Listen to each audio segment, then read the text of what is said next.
जब मस्जिद में आप दाखिल हो गए हैं, और ये अक्सर और बेशतर हम में ये आदत है, अपने मुल्कों में तो है लेकिन यहाँ भी है, अक्सर और बेशतर हम ये गलती करते हैं।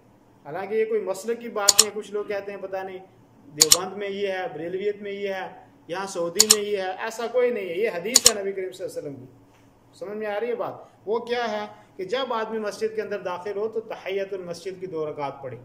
जब भी आदमी मस्जिद के अंदर दाखिल हो तो क्या करे? तहियतुल मस्जिद की 2 रकात पढ़े, यानी मस्जिद में दाखिल होने की दो रकात पढ़े और फिर उसके बाद बैठे। मिसाल के तौर पे ठीक है, जिन नमाजों से पहले सुन्नतें हैं, ज़ोहर से पहले सुन्नतें, फजर से पहले सुन्नतें हैं, दोहर से पहले सुन्नतें हैं, इसी तरीके से अगर मगरिब से पहले अगर आ गया है आदमी तो पढ़ सकता है 2 रकात। लेकिन जिससे नमाज से पहले सुन्नतें नहीं हैं, वहाँ आप मस्जिद में चले गए तो 2 रकात पढ़ के आप बैठे। असर में गए, अभी टाइम था जमात खड़ी होने में, तो आप 2 रकात पढ़ के फिर बैठे। ठीक है, हत्ता कि आप किसी भी वक्त मस्जिद में, हालांकि आपने असर की नमाज जमात के साथ पढ़ लिया है, तो फिर मगरिब की नमाज तक, अज़ान होने तक कोई नमाज नफली नहीं है। लेकिन इस दौरान भी अगर आप मस्जिद में दाखिल होते हैं तो आपको क्या करना चाहिए? 2 रकात तहियतुल मस्जिद की पढ़नी चाहिए। लेकिन अक्सर और बेशतर लोग नहीं पढ़ते, मस्जिद में आते हैं चुपचाप उसी जाके बैठ जाइए। सुन्नत की मुखालफत है, ये नबी सल्लल्लाहु अलैहि वसल्लम के तरीके की मुखालफत है। वालेकुम सलाम। तो मस्जिद में आप जब भी जाएं तो क्या करें? तहियतुल मस्जिद की 2 रकात पढ़ के बैठे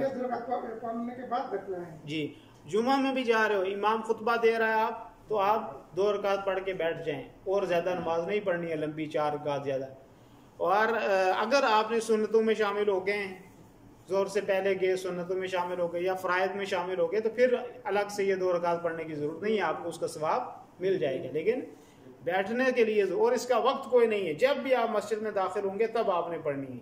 कभी भी जब भी आपको मस्जिद में दाखिला होना हो तो 2 रकात पढ़नी। कभी कोई जलसा जुलूस है, मस्जिद में जलसा रखा हुआ, जुलूस तो नहीं कह सकते, जलसा रखा हुआ है, दीन की बात हो रही है, आप अंदर गए तो आप 2 रकात पढ़ें, फिर उसके बाद बैठ जाएं। आप मुदर्रिस हैं, पढ़ा रहे हैं बच्चों को, आप जा रहे हैं, बच्चे हैं, तब भी उनको कहें 2 रकात पढ़ के फिर उसके बाद बैठें। ठीक है जी, ये मामूल होना चाहिए आदमी का। ये नबी करीम सल्लल्लाहु अलैहि वसल्लम का फरमान है। इज़ा, सही मुस्लिम की रिवायत है, इज़ा दखल अहदुकुमुल मस्जिद, जब आप में से कोई आदमी मस्जिद में दाखिल हो, फला यजलिस, ना बैठे।